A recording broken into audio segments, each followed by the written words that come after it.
আসসালামু আলাইকুম সবাইকে। আহ কেমন আছো তোমরা সবাই? আলহামদুলিল্লাহ, ভালো। আলহামদুলিল্লাহ। আপনি কেমন আছেন? এই তো আলহামদুলিল্লাহ। আচ্ছা, ঠিক আছে। আজকে তো তোমাদের হচ্ছে জিকে পড়ার কথা। তো আমি তোমাদের ক্লাসটা শুরু করি, যদিও আমাদের পার্টিসিপেন্টস এখনো খুব বেশি হয় নাই, 30 জন মাত্র। বাট আমরা শুরু করে দিই। তো ইনিশিয়ালি কি করব? তোমরা তো অন্বেষণের বইটা পেয়ে গেছো না সবাই? যে বইগুলো হচ্ছে তোমাদের করার কথা। Yes, ma'am. আচ্ছা, ঠিক আছে। তাহলে আমরা আজকে ওই বইটা থেকেই করব। তোমাদের যাদের কাছে বইটা আছে আমি বলবো যে তোমরা বইটা হচ্ছে তোমাদের সাথে রাখো। ঠিক আছে? আর আমি হচ্ছে স্ক্রিন শেয়ার করতেছি। তো আজকের ক্লাসটাতে আমরা হচ্ছে এট ফার্স্ট দেখব যে আমাদের কিভাবে হয়, মার্ক ডিস্ট্রিবিউশনটা কিরকম করে হয় আমাদের। ঠিক আছে? তো স্ক্রিন কি দেখা যাচ্ছে? দেখো তো।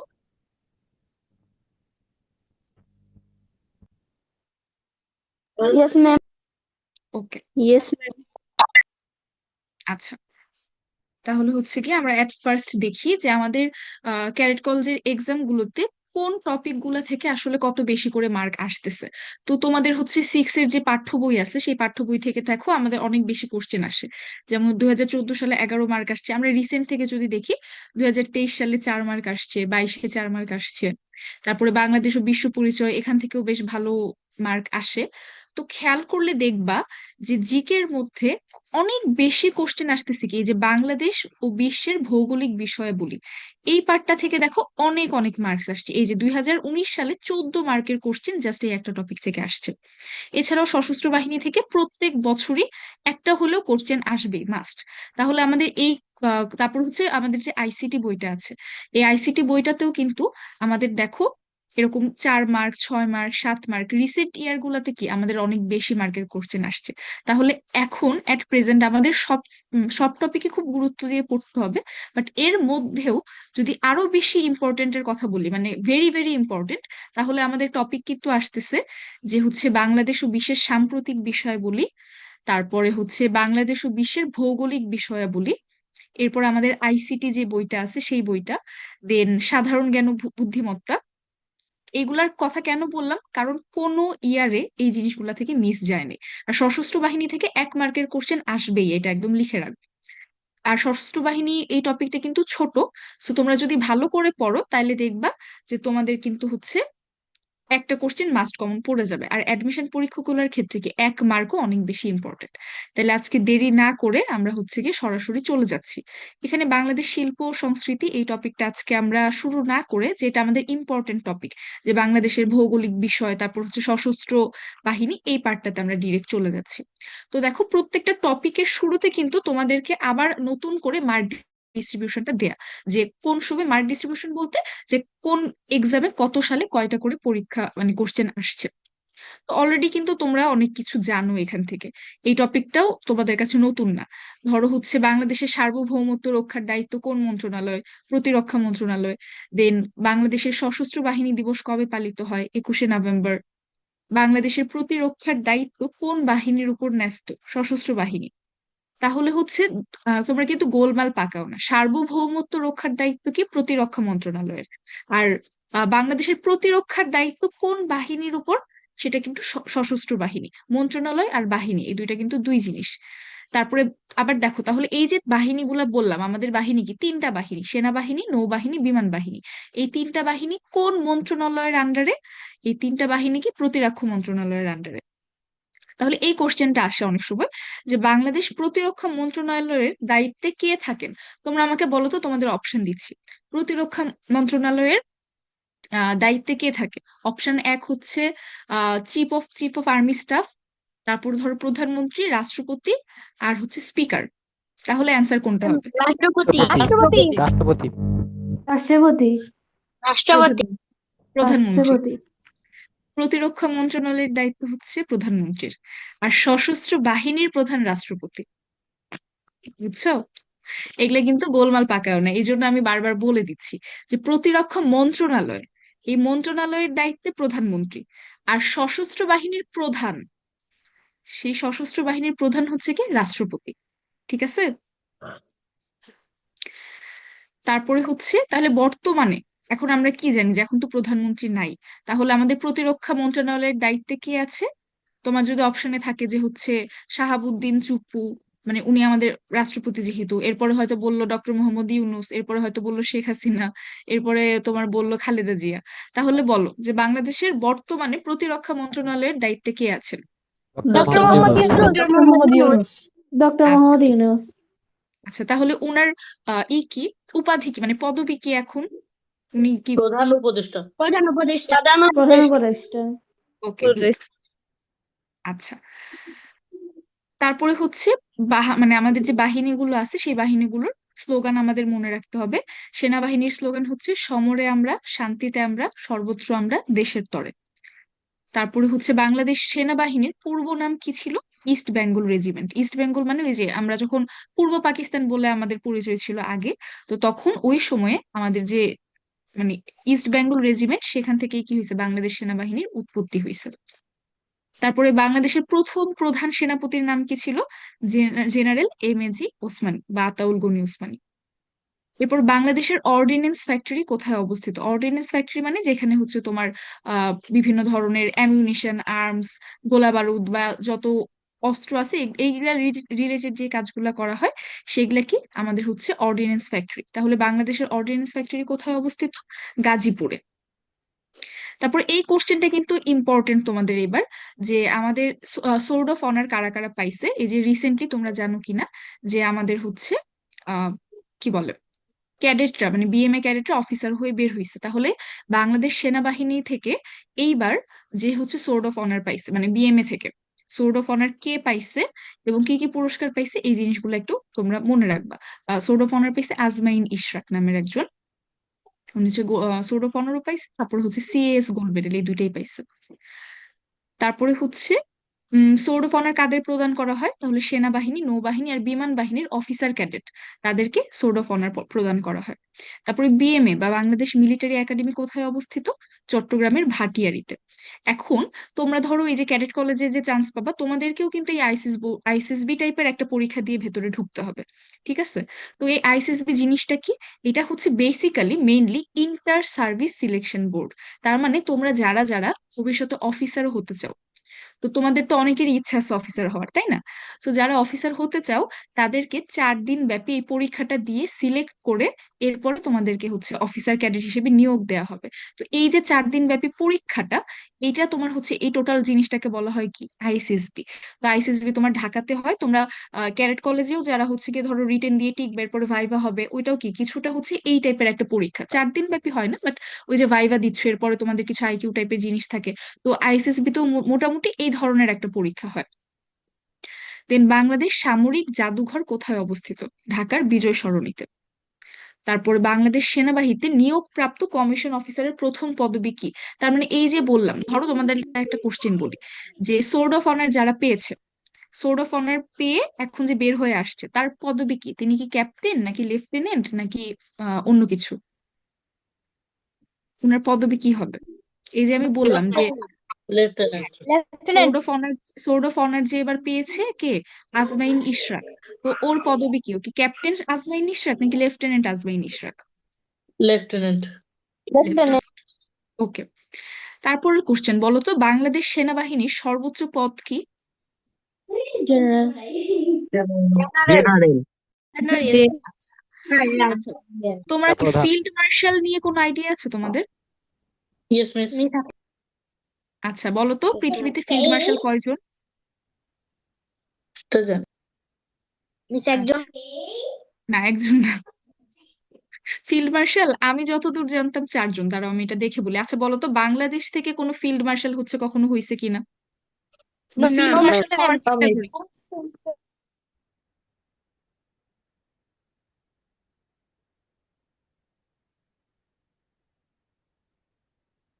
আচ্ছা, ফিল্ড মার্শাল হচ্ছে তোমার হওয়ার জন্য, যেমন আইয়ুব খান, যে আমরা বলি আইয়ুব খান হচ্ছে নিজে নিজেকে ফিল্ড মার্শাল হিসেবে ঘোষণা দিছিল, এরকম।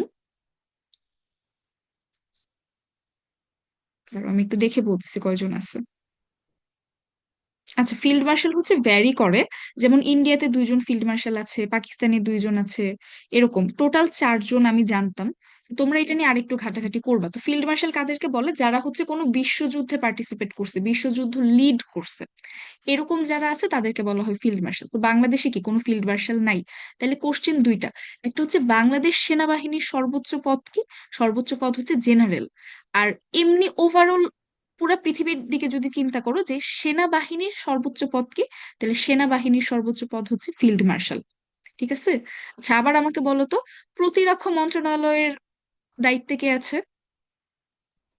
প্রধানমন্ত্রী। প্রধানমন্ত্রী আর সশস্ত্র প্রধানমন্ত্রী, বাহিনীর প্রধান? রাষ্ট্রপতি। রাষ্ট্রপতি রাষ্ট্রপতি, আচ্ছা, ঠিক আছে। এরপর হচ্ছে বিউপির নাম তো অনেক শুনছো। আচ্ছা, এই যে বাংলাদেশ যেহেতু এখন স্বাধীনতার মাস চলতেছে, তাই এই কোশ্চেন গুলো একটু খেয়াল করবে, যে বাংলাদেশ সেনাবাহিনীর বীর শ্রেষ্ঠ কতজন? বীর শ্রেষ্ঠ হচ্ছে 3 জন। আমাদের তিনজন যে টোটাল হচ্ছে বীর শ্রেষ্ঠ কি 7 জন বীর শ্রেষ্ঠ, এর মধ্যে প্রত্যেকেই কোনো না কোনো একটা বাহিনীতে আছেন।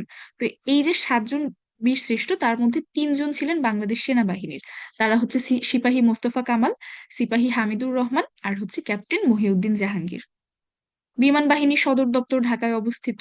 তারপরে বিউপি হচ্ছে বাংলাদেশের সশস্ত্র বাহিনীর একমাত্র বিশ্ববিদ্যালয়, বাংলাদেশ ইউনিভার্সিটি অফ প্রফেশনালস।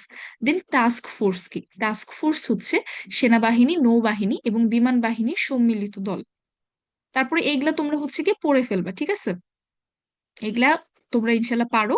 এই যে বাংলাদেশ বিমান বাহিনীর প্রতীক কি? বাংলাদেশের বিমান বাহিনীর প্রতীক হচ্ছে উড়ন্ত ঈগলের উপরে শাপলা এবং দুপাশে দুটি করে মোট 4টি তারকা। আচ্ছা, বলো তো তোমরা, বাংলাদেশের জাতীয় প্রতীক কি? শাপলা, শাপলা ভাসমান চারটে তারকা বিস্তৃত শাপলার ঠিক আছে। ভাসমান শাপলা, হ্যাঁ, পানিতে ভাসমান শাপলা, দুই পাশে হচ্ছে ধানের শীষ, আর উপরে উপরে দুটি দুটি করে হ্যাঁ 4টি দুটি তারকা, করে 4টি তারকা। আর তারকা হচ্ছে কি তিনটা মাঝে ওই যে 3টা পাটের পাতা। পাট পাতা। তিনটা হ্যাঁ, পাট পাটের পাতা পাতা। ওকে, ঠিক আছে, good.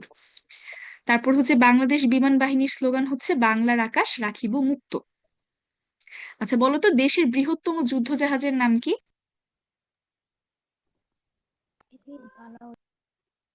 BNS Padma. BNS Padma BNS Joy বৃহত্তম যুদ্ধ জাহাজের নাম হচ্ছে বিএনএস সমুদ্র জয়। সমুদ্র। হুম। আচ্ছা, তাহলে 3 বাহিনীর স্লোগান পাচ্ছি কি? সমরে আমরা, শান্তিতে আমরা, সর্বত্র আমরা, দেশের তরে। এটা কোন বাহিনীর স্লোগান? সেনাবাহিনী। সেনাবাহিনী সেনাবাহিনী। সেনাবাহিনী, আচ্ছা, বাংলার আকাশ রাখিব মুক্ত, এটা হচ্ছে বাংলাদেশ বিমান বাহিনী। বিমান বাহিনী আর হচ্ছে শান্তিতে সংগ্রামী সমুদ্রে দুর্জয়, এটা নৌবাহিনী হচ্ছে নৌবাহিনী নৌবাহিনী। নৌবাহিনী, ওকে। আচ্ছা, বলো তো নৌবাহিনীর একমাত্র বীর শ্রেষ্ঠ কে আমাদের 7 জন বীর শ্রেষ্ঠের মাঝে? রুহুল আমিন। শ্রেষ্ঠ রুহুল আমিন হ্যাঁ, রুহুল আমিন। ঠিক আছে।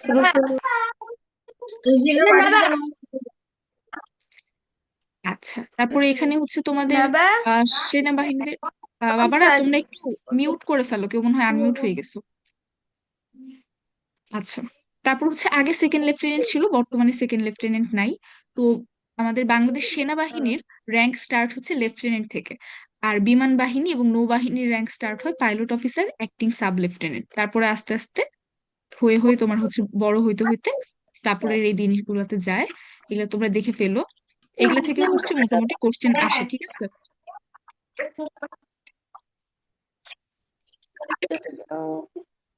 কিছু গায়ে দিছিস না বাবা, কত বলবো কোনো গায়ে ওকে।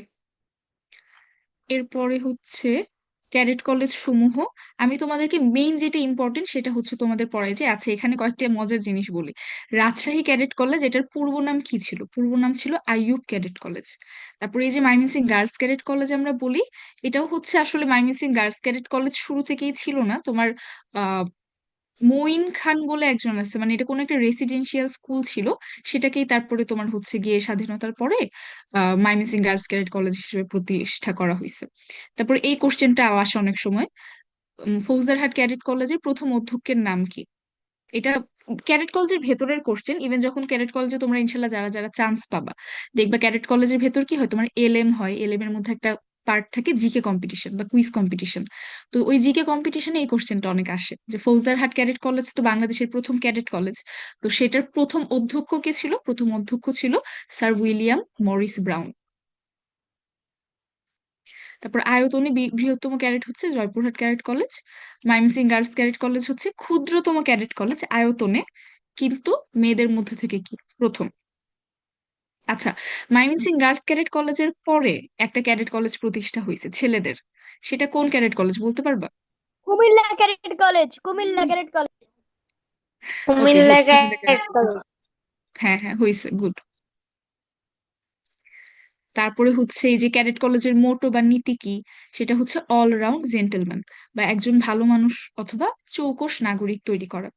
তারপর ক্যাডেট কলেজের কিছু তোমার আলমা ম্যাটার আছে, সেটা হচ্ছে কি I do not lie, cheat or steal. এটা তোমরা ইনশাল্লাহ যারা ক্যাডেট কলেজে চান্স পাবা, তারপর হচ্ছে যারা ক্যাডেট কলেজ ইভেন এক্সাম দিতে যাবা, তো তখন হচ্ছে দেখবা যে তোমাদের এরকম ওয়ালের মধ্যে লেখা থাকবে যে মাই আলমা ম্যাটার এরকম, তো সেখানে হচ্ছে একদম প্রথম point I do not lie, cheat or steal. Okay, জাতীয় সংসদে ক্যাডেট কলেজ আইন কবে পাশ করা হয়, সেটা হচ্ছে 1973 সালে। আর স্বাধীনতার পর সর্বপ্রথম কোন ক্যাডেট কলেজ প্রতিষ্ঠিত হয়? Sylhet college. Cadet college. Okay, Sylhet Sylhet cadet cadet college. College. আর স্বাধীনতার পূর্বে কতগুলা ক্যাডেট কলেজ ছিল? চারটি। Okay. আচ্ছা, বলো তো সর্বশেষ প্রতিষ্ঠিত ক্যাডেট কলেজ কোনটা? Joypurhat girls cadet college. Joypurhat girls cadet college. Joypurhat cadet তাহলে college. Feni girls cadet college. না, ফেনী হচ্ছে 11তম। দুইটাই 2006 সালে মনে হয় হয়েছিল। জয়পুরহাট আর ফেনী দুইটাই 2006 হয়েছে, কিন্তু ফেনী কয়েক মাস আগে প্রতিষ্ঠিত হয়েছে আর জয়পুরহাট কয়েক মাস পরে। আচ্ছা, তো এরপরে হচ্ছে আমরা খুব ইম্পর্টেন্ট একটা টপিকে চলে আসছি, সেটা হচ্ছে বাংলাদেশ ও বিশ্বের ভৌগোলিক বিষয়াবলী। তো এখানে দেখো বাংলাদেশের সীমানা, এই কোশ্চেনটা সব সময় হচ্ছে কি তোমাদের কাজে লাগবে। বাংলাদেশের সীমানা কি? উত্তরে ভারতের পশ্চিমবঙ্গ, আসাম ও মেঘালয়, পূর্বে ভারতের আসাম, ত্রিপুরা, মিজোরাম এবং মিয়ানমার। তাহলে আমরা চিন্তা করি পশ্চিমে কি আছে, সরি উত্তরে, আমাদের বাংলাদেশ যেটা উপরের দিকে, উত্তরে আছে কি পশ্চিমবঙ্গ, আসাম, মেঘালয়। পূর্ব দিকে, পূর্ব দিকে আছে হচ্ছে আসাম, ত্রিপুরা, মিজোরাম। আসাম তো অনেক বড় একটা রাজ্য, তো ও হচ্ছে একটা কর্নারে আছে, কর্নারে যেহেতু আছে তাই ওকে আমি উত্তরের সাথেও ধরতে পারি, পূর্বের সাথেও ধরতে পারি। তোমরা ম্যাপের খেয়াল রাখবা, ম্যাপের উপরের সাইডটা হচ্ছে উত্তর, ডানে গেলে হচ্ছে পূর্ব, বামে গেলে হচ্ছে পশ্চিম, আর উত্তরের অপোজিটে হচ্ছে দক্ষিণ। তাহলে সমুদ্রের সাইডটা কি দক্ষিণ, দক্ষিণে কি আছে বঙ্গোপসাগর আছে। উপরে কি আছে, উপরে আমাদের বাংলাদেশের নর্থের সাইডে জেলাগুলা কি বলতো? সিলেট, তারপর হচ্ছে ময়মনসিংহ, এই দিকের জেলাগুলা যে, ওই সাইডে আছে কি ভারতের পশ্চিমবঙ্গ, আসাম, মেঘালয়। যেমন মেঘালয় আমাদের যে সিলেট যেটা আছে, সিলেটে যেমন অনেক পাহাড় আছে এরকম সুন্দর সুন্দর, মেঘালয়ও কিন্তু ওরকম অনেক পাহাড় আছে। তো যখন আমাদের অখণ্ড ভারত ছিল, মানে তখনও বঙ্গভঙ্গ হয় নাই, তো তখন এই পার্ট গুলো সব একসাথে ছিল, এক রিজিয়নে ছিল। তারপরে পূর্বে কে আছে, পূর্বে আছে হচ্ছে আসাম, ত্রিপুরা, মিজোরাম, আর হচ্ছে মিয়ানমার আছে এই সাইডে। পশ্চিমে ভারতের পশ্চিমবঙ্গ, আর দক্ষিণে বঙ্গোপসাগর। এরপরে বাংলাদেশের আয়তন কত? বাংলাদেশের আয়তন হচ্ছে 1,47,570 বর্গ কিলোমিটার, বা হচ্ছে 56,977 বর্গ মাইল। একটা বই আছে এটার উপর, 56,000 56,000 বর্গ হবে না? মাইল। হ্যাঁ, 56,000, মানে তোমার রাউন্ড ফিগার আকারে বলা হয়, বাট একদম এক্সাক্ট হচ্ছে 56,977 বর্গ মাইল। মানে এখানে 56 দশমিক না, এটা কমা হবে, আমি ভুলেই বলতেছি। 56,000 বর্গমাইল তো তোমার রাউন্ড ফিগারে বলে, তো তুমি যদি হচ্ছে এক্সাক্ট আরো পিন পয়েন্ট করতে চাও তখন হচ্ছে 56,977 বর্গমাইল আসতে পারে। এরপরে হচ্ছে আয়তনে বাংলাদেশ দক্ষিণ এশিয়ার দেশগুলোর মধ্যে কততম? আয়তনে দক্ষিণ এশিয়ার যে দেশগুলো আছে, বলো তো দক্ষিণ এশিয়ায় কি কি দেশ আছে আমাদের? ভারত, পাকিস্তান, পাকিস্তান, আফগানিস্তান, নেপাল, ভুটান, বাংলাদেশ। শ্রীলঙ্কা, আফগানিস্তান, মিয়ানমার। মালদ্বীপ, জাপান। ওকে, ওকে, গুড, হয়েছে, তোমরা অনেক পারো। তাহলে এই যে দেশগুলা বললে, এই দেশগুলোর মধ্যে বাংলাদেশের আয়তন দক্ষিণ এশিয়ার দেশগুলোর মধ্যে চতুর্থ। আচ্ছা বলো তো, বাংলাদেশকে সর্বপ্রথম স্বীকৃতি প্রদানকারী দেশকে? ভুটান। কবে হচ্ছে গিয়ে প্রদান করছে, স্বীকৃতি প্রদান করছে? 1971 সালে। ডিসেম্বর। 1971 সালে করছে, বাট ডিসেম্বরের কত তারিখ? 6। ওকে, গুড, 6 ডিসেম্বর। সো অনেকে ভুল করে, অনেকে ভুলে ইন্ডিয়া বলে, বাট ইন্ডিয়া হবে না, ভুটান হবে। ইভেন আমরা 16 ডিসেম্বর হওয়ার আগেই ভুটান আমাদেরকে স্বীকৃতি প্রদান করছে। এরপরে বাংলাদেশের দক্ষিণের সীমানা কি? অথবা সোয়াচ, দক্ষিণের সীমানা কি বলো তো তোমরা? বঙ্গোপসাগর। বঙ্গোপসাগর।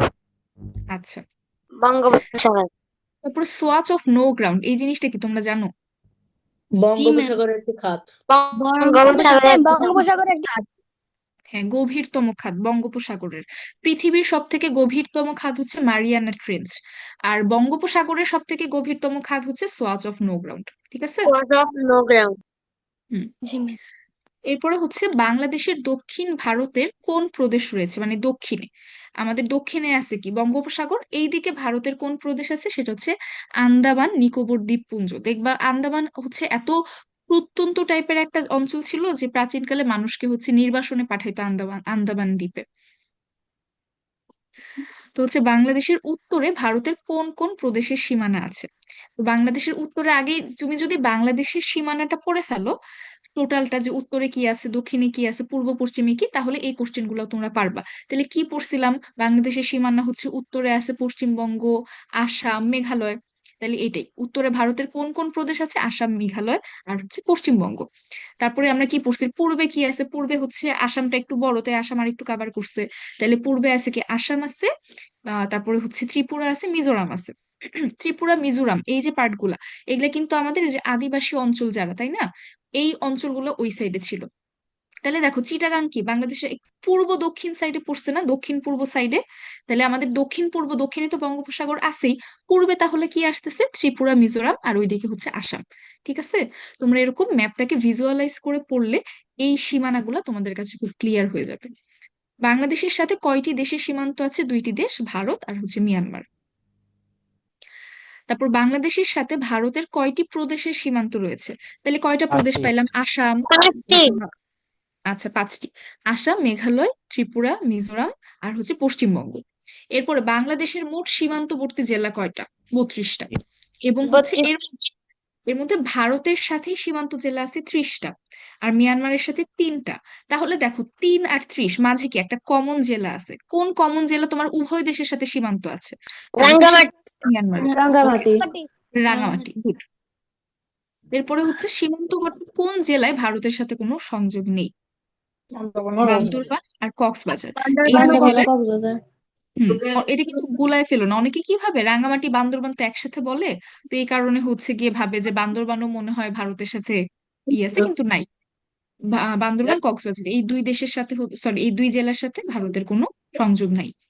এবার হচ্ছে বাংলাদেশের কোন বিভাগের সাথে মিয়ানমারের সীমান্ত রয়েছে? ওই যে একটা সাইডে চিটাগাং এর সাথে চট্টগ্রাম।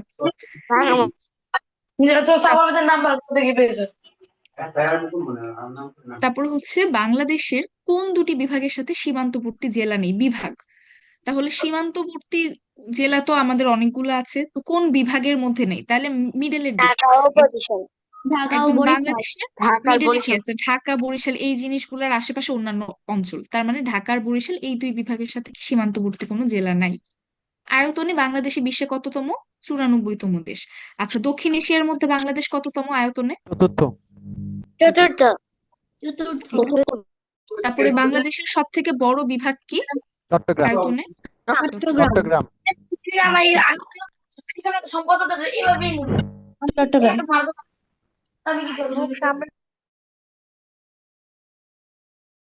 এরপরে হচ্ছে বর্তমানে আয়তনে ক্ষুদ্রতম বিভাগের নাম কি? তো সব থেকে আয়তনে বৃহত্তম হচ্ছে চট্টগ্রাম, আর আয়তনে ক্ষুদ্রতম বিভাগ হচ্ছে ময়মনসিংহ। সিলেট বিভাগে জেলা কয়টা আছে? সিলেট বিভাগে হচ্ছে 4টা জেলা আছে। জনসংখ্যায় বাংলাদেশে দুইটা জিনিস কিন্তু, হ্যাঁ, গুলাবানা, একটা হচ্ছে আয়তনে বৃহত্তম, একটা হচ্ছে জনসংখ্যায় বৃহত্তম। তাহলে আয়তনে বৃহত্তম বিভাগ কি? চট্টগ্রাম। চট্টগ্রাম। জনসংখ্যায় বৃহত্তম বিভাগ হচ্ছে ঢাকা। ঢাকা। ঢাকা। ঢাকাকে কিন্তু আরেকটা নাম আছে, তোমার হচ্ছে কি সিটি জানি বলে, জাহাঙ্গীরনগর, না না এটা তো প্রাচীন নাম। মেগা তোমার সিটি। হচ্ছে হ্যাঁ, মেগা সিটি। যে তোমার হচ্ছে কি জনসংখ্যা যখন এক এক কোটির উপরে হয়ে যাবে এরকম একটা কন্ডিশন আছে, এর উপরে যখন হয়ে যায় তখন তাকে মেগা সিটি বলে। তো ঢাকা হচ্ছে কি একটা মেগা সিটি। এখন মনে হয় 2 কোটির উপরে হচ্ছে জনসংখ্যা ঢাকাতেই শুধু। 2 তারপরে কোটি হচ্ছে 64 লক্ষ। হুম, এরপরে হচ্ছে ঢাকা বিভাগে কয়টা জেলা? 10টা জেলা। খুলনা বিভাগে কয়টা জেলা? 10টা জেলা। চট্টগ্রাম বিভাগে জেলা হচ্ছে 11টা, বরিশালে 6টা, রংপুরে 8টা। তাহলে দেখো রাজশাহী রংপুর এই দুইটাতে কি র আছে, আটটা আটটা করে ওদের জেলা সংখ্যা। এরপরে হচ্ছে কি ঢাকা আর খুলনা 10টা 10টা করে, চট্টগ্রামে 11টা, সিলেটে 4টা, ময়মনসিংহ 4টা। আয়তনে ঢাকায় বাংলাদেশের সব 13টা। কি কি ঢাকায় 13টা জেলা। 13টা জেলা? আচ্ছা, আমার এটা তাহলে দেখতে হবে, এখানে ভুলও থাকতে পারে, আমি এটা শিওর নেই। ম্যাম ঢাকায় তো 13টা। আরো আমি একটু তাও রিচেক করে দেখি।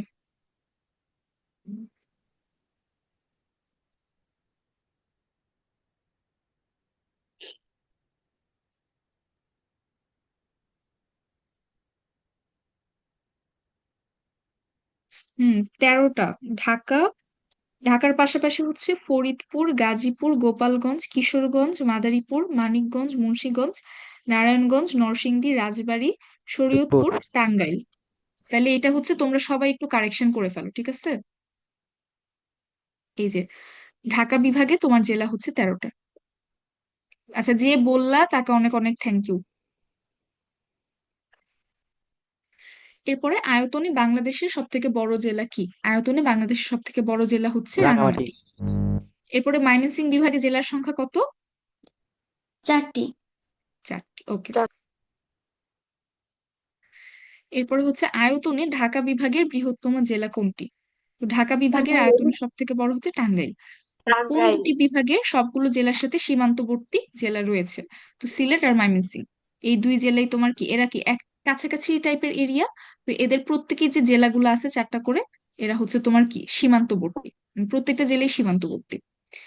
দেশে বর্তমানে কয়টি বিভাগ রয়েছে? 8টা বিভাগ। আয়তনে চট্টগ্রাম বিভাগের সব থেকে বড় জেলা রাঙামাটি। তাহলে ঢাকা বিভাগের সব থেকে বড় জেলা টাঙ্গাইল, মানে চট্টগ্রামের সব থেকে বড় জেলা রাঙামাটি। বরিশাল বিভাগের বড় জেলা হচ্ছে ভোলা, তোলা লিখছে, এটা ভোলা হবে। তো হচ্ছে বলো তো, বাংলাদেশের সব থেকে বড় দ্বীপ জেলাকে, বা একটাই দ্বীপ জেলা আছে, দ্বীপ জেলা কি? ভোলা। ভোলা ভোলা। ভোলা ওকে। এরপরে খুলনা বিভাগের বড় জেলা হচ্ছে খুলনা। সিলেট বিভাগের বড় জেলা সুনামগঞ্জ। আচ্ছা, হাওর কোন অঞ্চলে আছে বলতে পারো? সুনামগঞ্জ। সুনামগঞ্জে। হ্যাঁ, সুনামগঞ্জের বড় বড় হাওর আছে। আয়তনে বাংলাদেশের ছোট জেলা কোনটা? নারায়ণগঞ্জ। আর আয়তনে সব থেকে বড় উপজেলা হচ্ছে শ্যামনগর, শ্যামনগর। সাতক্ষীরাতে। আয়তনে বাংলাদেশের ছোট উপজেলা বন্দর নারায়ণগঞ্জ। তাহলে সব থেকে ছোট জেলা উপজেলা দুইটাই কোথায় আছে? নারায়ণগঞ্জে আছে। জেলা বললে নারায়ণগঞ্জ, আর যদি উপজেলা বলে তাহলে বন্দর, মানে ওই বন্দর। উপজেলাটার নাম হচ্ছে বন্দর।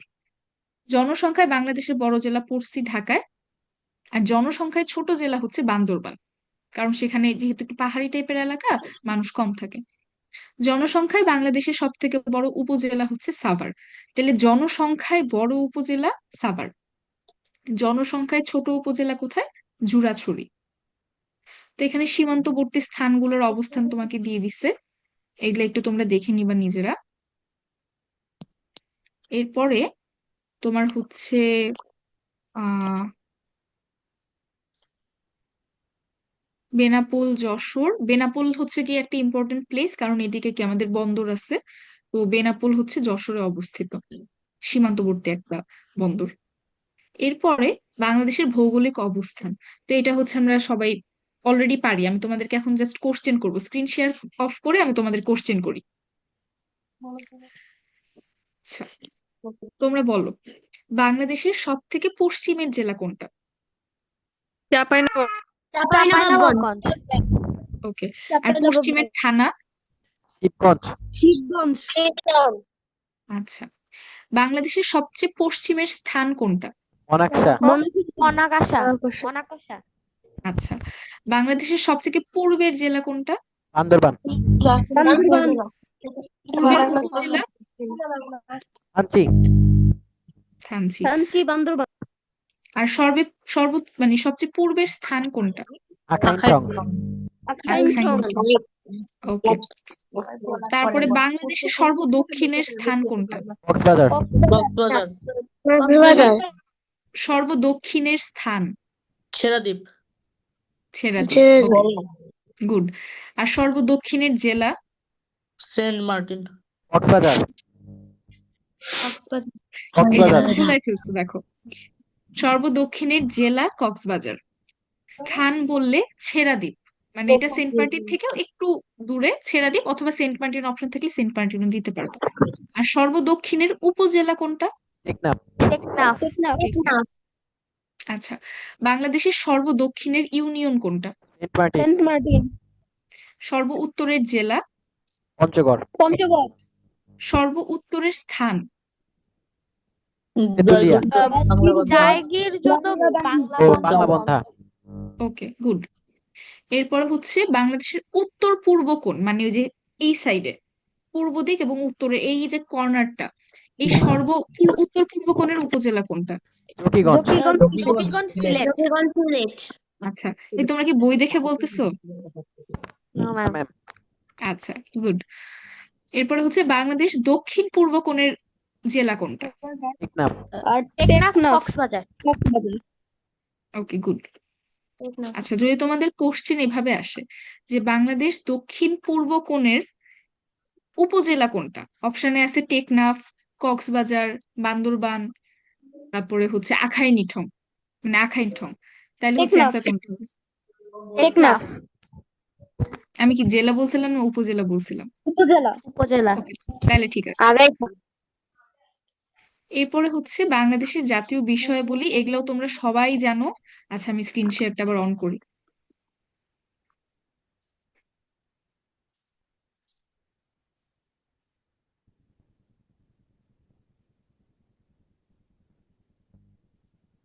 ওকে, দেখা যাচ্ছে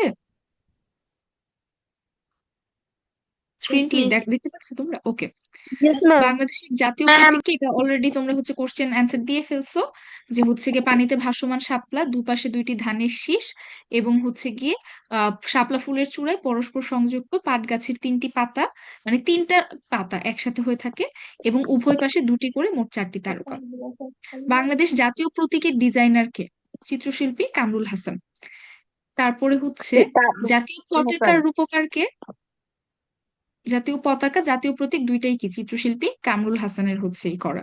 তো জাতীয় পতাকার লাল বৃত্তের মাপ কত?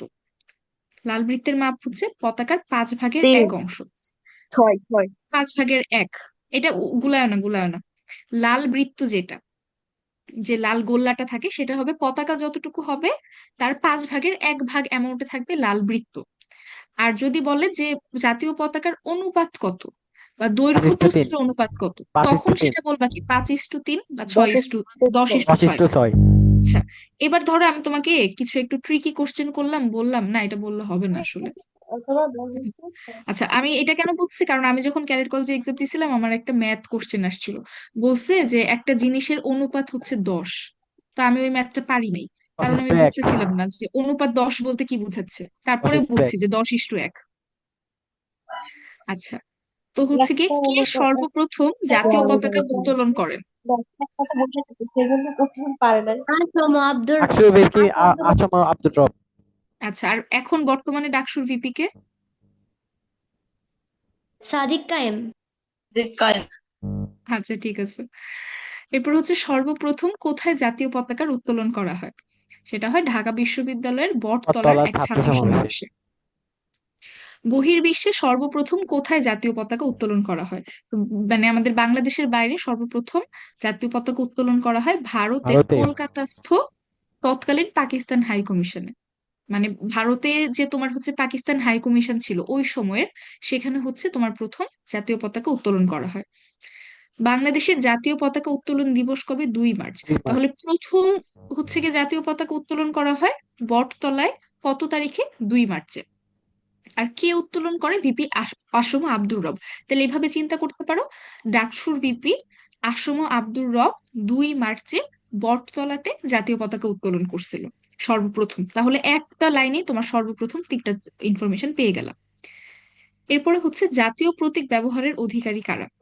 দেখো, আমরা হচ্ছে সবাই কিন্তু সবকিছু ব্যবহার করতে পারে না। দেখবা যে যখন প্রধানমন্ত্রীরা যায় বা কিছু গাড়ির মধ্যে একটা পতাকা উঠতে থাকে, তাহলে এই যে জাতীয় প্রতীক ব্যবহারের একমাত্র অধিকারী হচ্ছে রাষ্ট্রপতি আর প্রধানমন্ত্রী, ওনারা দুইজন বাদে আর কেউ এটা ব্যবহার করতে পারেন। বাংলাদেশের রাষ্ট্রীয় মনোগ্রাম কি?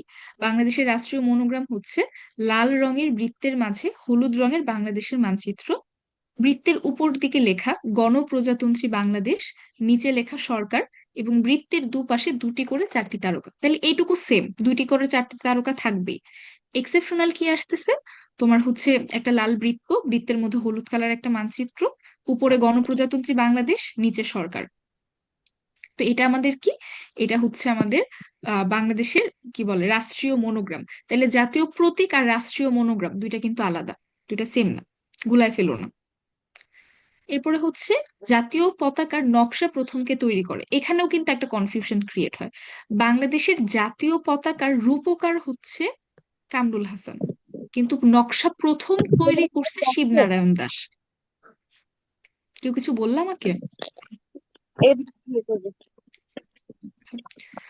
তো হচ্ছে জাতীয় পতাকার নকশা প্রথম তৈরি করছে শিবনারায়ণ দাস, আর জাতীয় পতাকার রূপকার ছিল হচ্ছে কামরুল হাসান। তো বাংলাদেশের আর শিবনারায়ণ দাস যে তৈরি করছিল, আমাদের বলতো একদম প্রথম বাংলাদেশের জাতীয় পতাকাটা দেখতে কেমন ছিল, কেউ জানো? লাল বাংলাদেশের বৃত্তের মাঝখানে মাঝে বাংলাদেশের হলুদ মানচিত্র রঙের ছিল। লাল বৃত্তের মাঝখানে বাংলাদেশ, হলুদ বাংলাদেশের মানচিত্র। হ্যাঁ, মানে সোনালী হলুদ কালারের একটা মানচিত্র ছিল। তো সেটা করছিলেন হচ্ছে এরপরে হচ্ছে বাংলাদেশের জাতীয় পতাকার রং কি? রং হচ্ছে গাঢ় সবুজের মাঝে লাল বৃত্ত। আচ্ছা, কোন কোন দেশের সাথে মিল আছে? জাপানের সাথে আর পালাউয়ের সাথে। জাপানের পতাকা কেমন দেখতে বলো তো? সাদার মাঝে সাদা লাল বৃত্ত। পতাকার মাঝখানে লাল সাদার বৃত্ত। মধ্যে লাল বৃত্ত। ওকে, ঠিক আছে। বাংলাদেশের জাতীয় সঙ্গীতের রচয়িতাকে, সেটা হচ্ছে বিশ্বকবি রবীন্দ্রনাথ ঠাকুর। আচ্ছা, এটা কি তোমরা জানো যে জাতীয় সঙ্গীত আসলে কোন পটভূমিতে বানানো হয়েছিল, মানে রচনা করা হয়েছিল? বঙ্গভঙ্গের। বুঝো নাই? জাতীয় সঙ্গীত তো সিলেক্ট করছে বঙ্গবন্ধু, যে হ্যাঁ এই গানটা আমাদের জাতীয় সঙ্গীত, কিন্তু কোন পটভূমিতে জাতীয় সঙ্গীত আসলে রচনা করা হয়েছিল আমার সোনার বাংলা, এইটা আসলে কি, কোন ঘটনার পরিপ্রেক্ষিতে রবীন্দ্রনাথ ঠাকুর এটা লিখছিল, এটা জানো? 1905 সালের বঙ্গভঙ্গে। ওকে, বঙ্গভঙ্গ মানে যে করছিল সেটার প্রতিবাদ জানায়, বিরোধিতা করে সে হচ্ছে এই গানটা লিখছিল। বঙ্গভঙ্গ কি ছিল বলতো? আগে আমাদের এই যে বাংলাদেশের যে পার্টটা আর হচ্ছে গিয়ে কলকাতা, এই এই টোটাল পার্টটাকে বাংলা বলা হতো, বঙ্গ বলা হতো। তো ব্রিটিশরা কি করছে, তোমার এই দিকের যে মুসলমান, এইদিকে মুসলমান বেশি ছিল, তো এই মুসলিম অধ্যুষিত ওরা হচ্ছে গিয়ে একটু পিছায় ছিল অন্য দিক থেকে। তো ওরা বলছে যে আমাদের এখানে বিশ্ববিদ্যালয় প্রতিষ্ঠা করা হোক। ঢাকা বিশ্ববিদ্যালয় তো প্রথম বিশ্ববিদ্যালয়। তো তখন হচ্ছে গিয়ে ব্রিটিশরা বলছে যে আচ্ছা, এত বড় অঞ্চল তো আমরা শাসন করতে পারতেছি না, তাইলে আমরা দুই ভাগ করে দিই, বাংলাকে দুইটা ভাগ করে দিই, তাহলে হচ্ছে আমাদের জন্য শাসন করা ইজি হবে। তো এই যে উনারই হচ্ছে 1905 সালে বঙ্গভঙ্গ হয়েছিল, সেটার প্রতিবাদ করে রবীন্দ্রনাথ ঠাকুর হচ্ছে এই গান লিখছিল, যে আমার সোনার বাংলা, মানে টোটাল বাংলাটাকে আর কি উনি আসলে বুঝাইছিল তখন। আচ্ছা, বাংলাদেশের জাতীয় সঙ্গীত প্রথম ইংরেজি অনুবাদ করেন কে? সৈয়দ আলী আহসান। তারপরে কোনো অনুষ্ঠান বা উৎসবে জাতীয় সঙ্গীতের কতটুকু বাজানো হয়? শুধু প্রথম 4 লাইন। এরপরে বাংলাদেশের জাতীয় সঙ্গীতে কোন বিষয়টি স্থান পায়? আমার প্রকৃতি, মানে বাংলার প্রকৃতির কথা। আমার সোনার বাংলা কবিতার কতটুকু বাংলাদেশের জাতীয় সঙ্গীত হিসেবে গৃহীত হয়? গৃহীত হয়েছে হচ্ছে মানে আমাদের, হ্যাঁ, প্রথম 10টা, গানটা আরো অনেক বড়, কিন্তু আমরা শুধু প্রথম 10টাকে নিছি। তাহলে দেখো, কোনো অনুষ্ঠানে, যে কোনো উৎসবে প্রথম 4 লাইন বাজানো হয়, আর আমরা জাতীয় সঙ্গীত হিসেবে নিছি হচ্ছে প্রথম 10টা চরণ। টোটাল আমার সোনার বাংলা কবিতাটিতে টোটাল চরণ আছে হচ্ছে 25টা। তো বাংলাদেশের রণসঙ্গীত কে রচনা করেন? কবি কাজী কাজী নজরুল নজরুল। ইসলাম। কাজী রণসঙ্গীত সে হচ্ছে গিয়ে চল চল চল এই কবিতার অন্তর্গত। কোন উৎসব অনুষ্ঠানে রণসঙ্গীতের 21 লাইন বাজানো হয়। তো হচ্ছে গিয়ে রণসঙ্গীতটি কোন পত্রিকায় প্রথম প্রকাশিত হয়? সেটা হচ্ছে শিখা পত্রিকা। এরপরে উৎসব অনুষ্ঠানে রণসঙ্গীত, এটা তো বলছি। আচ্ছা, রাষ্ট্রীয় মনোগ্রাম তো বলো তো, রাষ্ট্রীয় মনোগ্রাম কোনটা?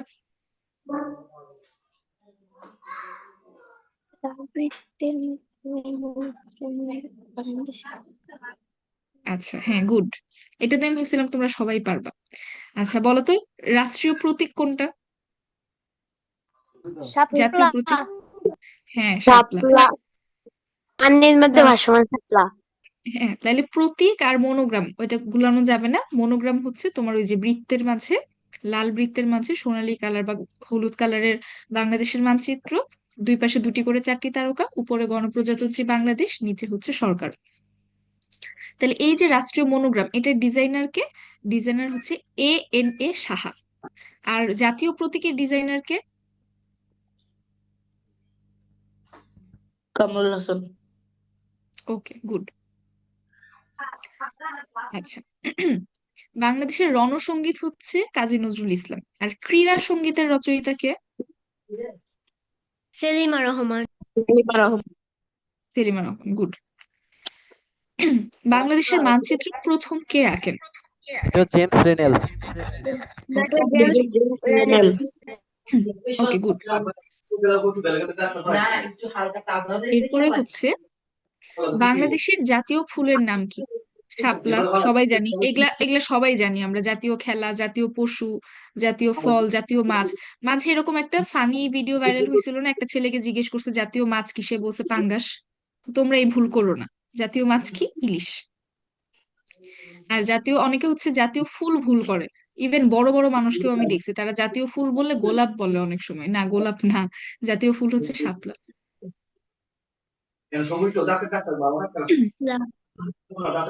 তারপরে জাতীয় খেলার নাম কি? দেখবা পিচ্ছি পিচ্ছি মানুষজনকে জিজ্ঞেস করবো, অনেকে বলবে ক্রিকেট, কিন্তু বাংলাদেশের জাতীয় খেলা হচ্ছে কাবাডি। কাবাডি। হাডুডু বা কাবাডি দুইটা একই জিনিস। তো তোমরা হচ্ছে, তোমরা যাতে এগুলা কোনো কিছু সিলি সিলি মিস্টেক না করো, এগুলা খুব বেসিক জিনিস। কিছু বললা? বাংলাদেশের জাতীয় মসজিদের নাম কি? জাতীয় মসজিদ হচ্ছে বাইতুল মোকাররম। বাইতুল মোকাররম কোথায় অবস্থিত? পুরানা পল্টন, ঢাকা। বাইতুল মোকাররম মসজিদের স্থপতি কে? স্থপতি আবুল হুসাইন থারিয়ানি। সাজিয়েনি। ওকে, গুড। বাংলাদেশের জাতীয় বিমানবন্দর কি? বিমানবন্দর অনেকগুলো আছে, এর মধ্যে জাতীয় বিমানবন্দর হচ্ছে হজরত শাহজালাল শাহজালাল। আন্তর্জাতিক বিমানবন্দর। ওকে। তো হজরত শাহজালাল আন্তর্জাতিক বিমানবন্দরের আগের নাম কি ছিল? জিয়ান জিয়াউর বিমানবন্দর। রহমান। আচ্ছা, এটা হচ্ছে কোশ্চেন আসতেও পারে, এবার তোমরা হচ্ছে মনে রেখো। আচ্ছা, বাংলাদেশের জাতীয় সংবাদ সংস্থার নাম কি? সংবাদ সংস্থার নাম হচ্ছে বাংলাদেশ সংবাদ সংস্থা বা বাসস। তারপর জাতীয় কবি কাজী নজরুল ইসলাম, এটা জানি, উনি হচ্ছে 1899 সালের 24শে মে বর্ধমান জেলার আসানসোলের চুরুলিয়া গ্রামে জন্মগ্রহণ করেন। জাতীয় কবির ডাকনাম ছিল দুখু মিয়া। বাংলাদেশের চিড়িয়াখানা মিরপুরে, ঢাকায় অবস্থিত। আচ্ছা, তোমরা কি জানো কয়দিন আগে যে চিড়িয়াখানা থেকে একটা সিংহী বের হয়ে গেছিল? আর ওকে ধরে আবার দিয়ে আসছে। তো বাংলাদেশের বৃহত্তম চিড়িয়াখানা কি? কিছু বলবা কেউ? বাংলাদেশ জাতীয় চিড়িয়াখানা। তাহলে যদি কোশ্চেন বলে বাংলাদেশের জাতীয় চিড়িয়াখানা কোথায় অবস্থিত? মিরপুর 10। মিরপুর, ঢাকা। 10। আর যদি প্রশ্ন আসে বাংলাদেশের বৃহত্তম চিড়িয়াখানা কোথায় অবস্থিত? মিরপুরে। মিরপুর। মিরপুরে। ওকে, ঠিক আছে। এরপরে জাতীয় জাদুঘর অবস্থিত হচ্ছে শাহবাগে। জাতীয় জাদুঘরের স্থপতি হচ্ছে মোস্তফা কামাল। জাতীয় স্মৃতিসৌধর স্থপতি সৈয়দ মইনুল হোসেন। জাতীয় সংসদের স্থপতি কে? আইকন। Luis icon. এরপরে আহ স্মৃতিসৌধ তো আমরা জানি সাভারে অবস্থিত, নবীনগরে। বাংলাদেশের জাতীয় বৃক্ষের নাম কি? আম গাছ। আম গাছ। বাংলাদেশের জাতীয় বন হচ্ছে সুন্দরবন। সুন্দরবন। পৃথিবীর বৃহত্তম ম্যানগ্রোভ বন কি? সুন্দরবন। সুন্দরবন। কি বলে সুন্দরবন। বাংলাদেশের বৃহত্তম ম্যানগ্রোভ বন কোনটা? সুন্দরবন। সুন্দরবন। ওকে। আর বাংলাদেশের সব থেকে বড় টাইডাল বা স্রোতজ বন কোনটা? Sundarban. Sundarban. Sundarban.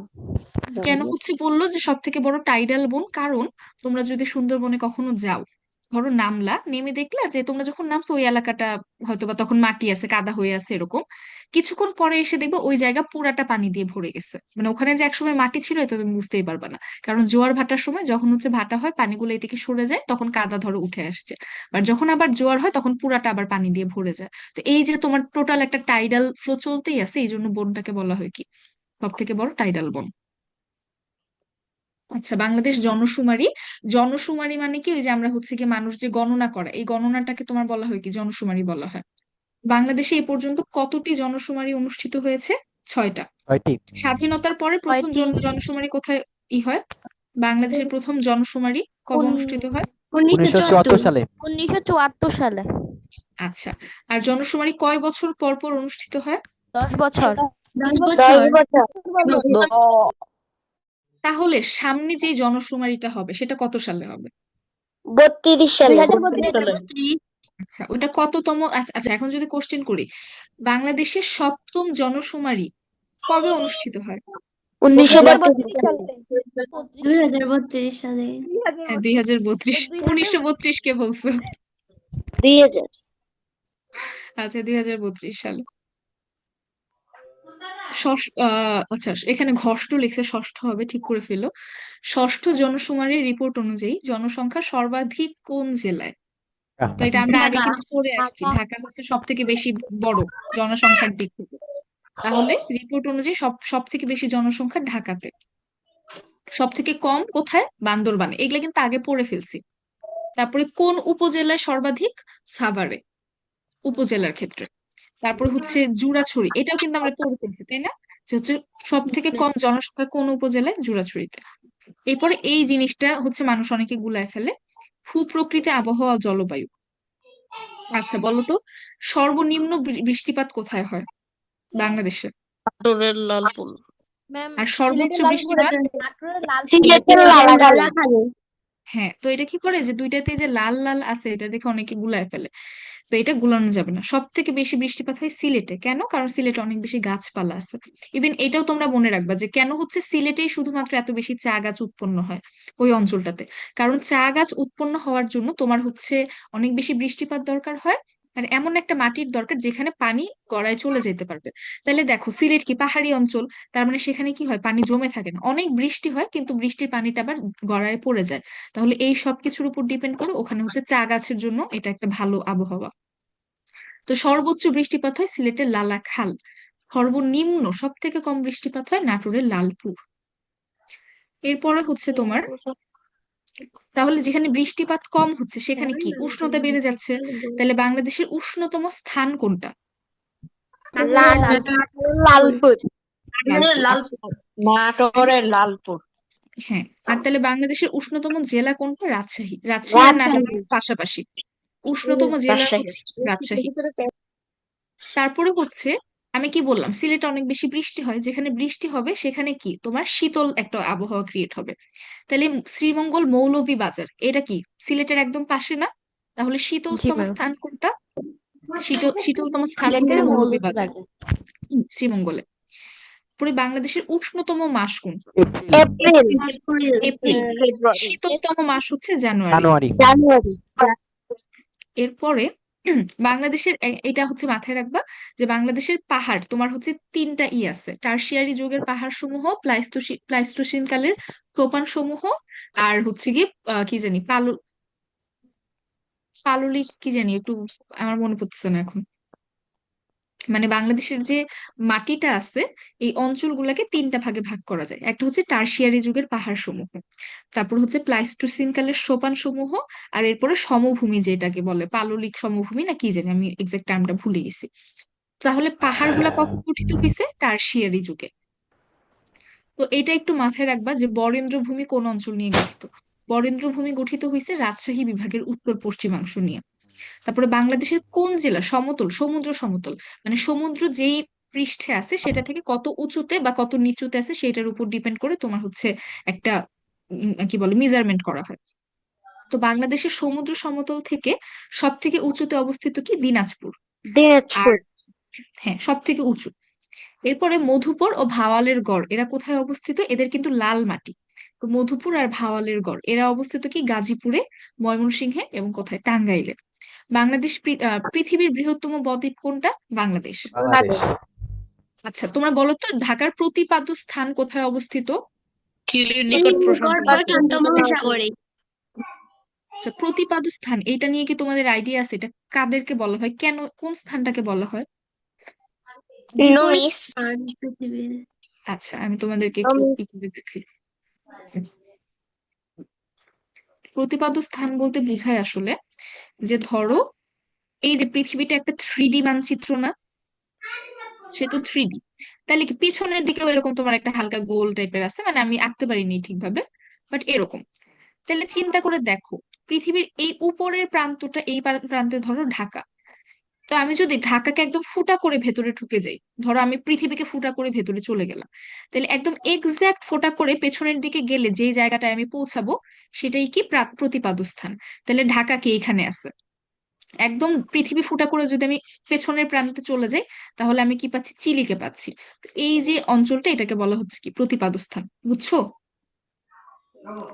Yes, miss. Yes, miss.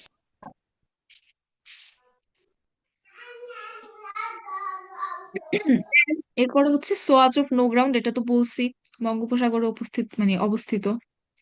এরপরে ট্রপিক অফ ক্যান্সার কোন রেখাকে বলা হয়? কর্কট ক্রান্তি রেখা, যেটা হচ্ছে বাংলাদেশের উপর দিয়ে গেছে। বাংলাদেশের মধ্যভাগ দিয়ে কোন রেখা অতিক্রম করছে? কর্কট ক্রান্তি রেখা বা হচ্ছে ট্রপিক অফ ক্যান্সার, সেটা হচ্ছে 90 ডিগ্রি পূর্ব দ্রাঘিমা রেখা। এরপরে স্পার্সো কি? স্পার্সো হচ্ছে মহাকাশ গবেষণা এবং দূর অনুধাবন কেন্দ্র। বাংলাদেশে মহাকাশ নিয়ে যে গবেষণাগুলো হয় সেগুলা করে কি স্পার্সো। ম্যাম, হ্যাঁ বলো। বদ্বীপ কি বলতে? বদ্বীপ আচ্ছা, বদ্বীপ হচ্ছে তোমার যেই দ্বীপটা দেখতে বয়ের মতো, এটাকেই বদ্বীপ বলে। ধরো বাংলাদেশের ম্যাপটা যদি একটু চিন্তা করো, আমি একটু আঁকি। ধরো বাংলাদেশের ম্যাপটাকে খুবই পচা আঁকবো, বাট কিছু মনে করো না, ধরো এই যে এই এই টাইপের একটা ফিগার, তাই না? এদিকে একটু বড়, এরকম ভাবে গিয়ে এরকম এরকম টাইপের কিছু একটা হয়েছে, খুবই বাজে একটা চিত্র। বাট এটাকে হচ্ছে কি পৃথিবীর মানচিত্রে চিন্তা করলে দেখো একটু বয়ের মতো লাগে, এই যে এই টাইপের একটা ফিগার আসতেছে না? এই যে টাইপের যে একটা ফিগার আসে, এটাকেই বলে বদ্বীপ। তো বাংলাদেশ যেহেতু এরকম এই টাইপের একটা মানচিত্রের মধ্যে পড়ছে, যে এইরকম একদিকে কোণা আর একদিকে কোণা, এরকম 3 কোণা যেহেতু হয়েছে, এই জন্য বাংলাদেশকে একটা বদ্বীপ, এটাই, আর কিছু না। এটা ওই ম্যাপের আকার আকৃতি কেমন সেটার উপর ডিপেন্ড করে তারা বদ্বীপ বলতেছে, বুঝছো? আর বদ্বীপের একটা হচ্ছে তোমার এই যে এদিকে একদিকে পানি আছে, আর বাকি 3 দিকে কি মাটি আছে, মানে একটা সাইডে হচ্ছে কি সমুদ্র, আর বাকি 3 দিক তোমার হচ্ছে স্থলভূমি। তো এই টাইপের এগুলাকে তোমার বদ্বীপ বলে। ম্যাম, হ্যাঁ বলো। এসএসএফ এর পূর্ণরূপ কি? এসএসএফ স্পেশাল সিকিউরিটি ফোর্স, এটার কথা বলতেছো? ম্যাম, এসএসএফ এর দুইটা পূর্ণরূপ আছে। আচ্ছা, আমি একটা যেটা হচ্ছে সশস্ত্র বাহিনী রিলেটেড যদি হয় তাহলে সেটা হচ্ছে স্পেশাল সিকিউরিটি ফোর্স। আর আরেকটা এসএসএফ তাহলে কোন টপিকের থেকে তুমি বলতেছো, এটা আমাকে বলতে হবে। ম্যাম, আরেকটা এসএসএফ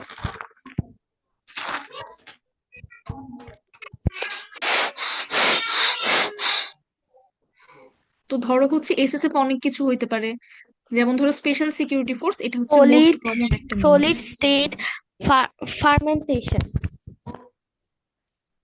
সো ওটা তো এফএসএস। ম্যাম তারপর পুনরূপ কিসে পুনরূপ? প্যাটস আমাকে একটু এটা বলো, মানে বা চ্যাট বক্সে লিখো তো, আমি বুঝতেছি না আসলে।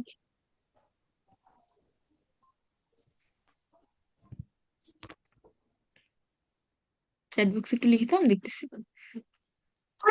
আচ্ছা, আর তোমরা যে কোশ্চেন ওগুলো একটু চ্যাট বক্সে লিখো, আমি পরে তোমাদেরকে হচ্ছে ওটা সলভ করে দিচ্ছি, সমস্যা নেই।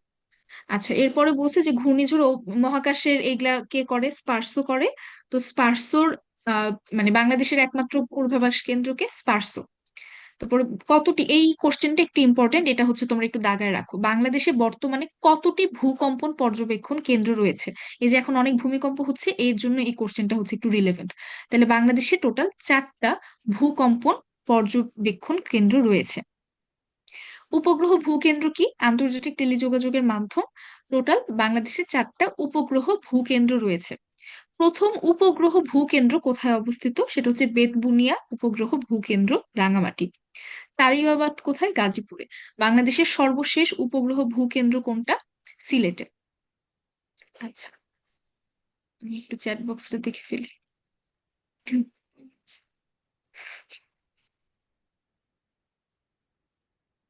আচ্ছা মুনিফ, আমি কোন পেজ পড়তেছি এটাও জিজ্ঞেস করছো? আচ্ছা, অনেক আগে জিজ্ঞেস করছো ভাই, সরি সরি, দেখি নেই আমি।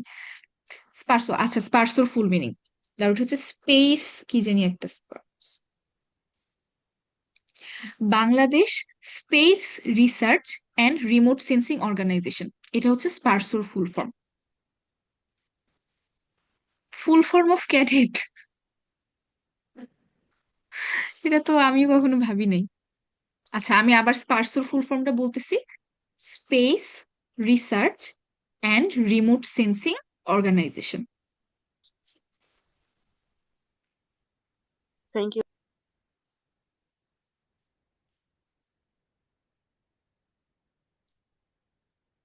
আচ্ছা, এরপরে হচ্ছে বাংলাদেশের উপজাতি।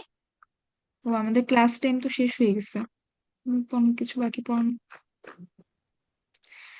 আচ্ছা, বাংলাদেশের উপজাতি হচ্ছে কোথায় বেশি? চাকমারা বাংলাদেশে অনেক বেশি। তারপরে ওরা কোন ধর্ম অনুসরণ করে? বৌদ্ধ ধর্ম। চাকমা উপজাতিরা কোথায় বাস বাস করে? রাঙামাটি, খাগড়াছড়ি, বান্দরবান, কক্সবাজার।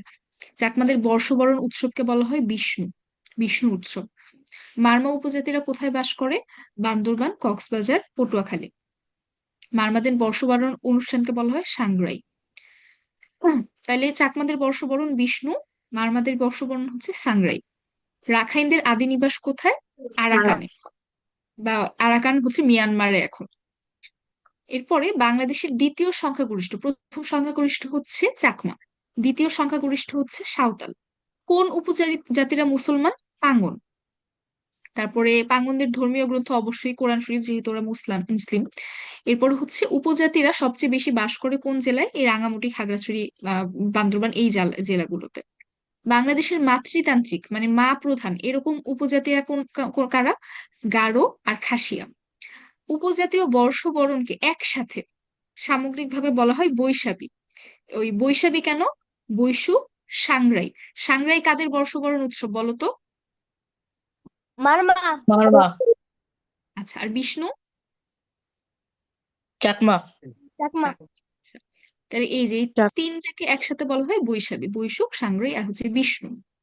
এরপর বাসস্থান গুলো আছে। এরপরে জুরাছড়ি, এগুলো তো বলছি সবচেয়ে ঘনবসতি জেলা, এগুলো তো আগেই বলা হয়ে গেছে। Alright, এরপর বাংলাদেশের জনপদ। তো প্রাচীন জনপদ ছিল কি? বঙ্গ, পুন্ড্র, গৌড়, রাঢ়, সমতট, হরিকেল, বরেন্দ্র। বরেন্দ্র হচ্ছে যে রাজশাহী টাইপের যে অঞ্চলটা, সেটাকে বলা হয় বরেন্দ্র। তারপরে ঢাকা ছিল তোমার বঙ্গের আন্ডারে। জনপদগুলোর মধ্যে সর্বোচ্চ সবচেয়ে প্রাচীন জনপদ ছিল পুন্ড্র, সেটা এখন ওই যে বগুড়ার মহাস্থানগড়ের ওই পার্টটাকে পুন্ড্র বলা হয় এখন। বরেন্দ্র বলতে উত্তরবঙ্গকে বোঝায়। বঙ্গ জনপদ কোন অঞ্চল নিয়ে গড়ে উঠেছিল? ফরিদপুর, বাকেরগঞ্জ, পটুয়াখালী। সমতট জনপদটি কাদেরকে নিয়ে গঠিত হয়েছিল? সমতট হয়েছিল তোমার কুমিল্লা, নোয়াখালী, এরা ছিল সমতট। প্রাচীন পুন্ড্র গঠন হয়েছিল বগুড়া, রাজশাহী, রংপুর, দিনাজপুর এই অঞ্চলটাকে নিয়ে। তো বগুড়ার যে মহাস্থানগড়, সেটাকে মূলত তোমার পুন্ড্রনগর বা পুন্ড্রবর্ধন বলা হইতো।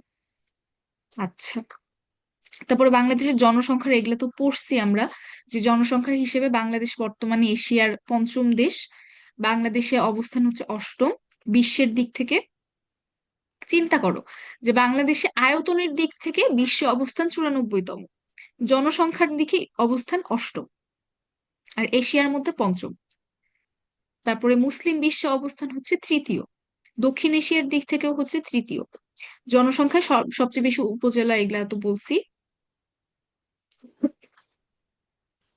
আচ্ছা, আজকে তাহলে আমাদের এইটুকুই থাকুক, বাকি হচ্ছে গিয়ে তোমরা পড়ে ফেলো। ম্যাম।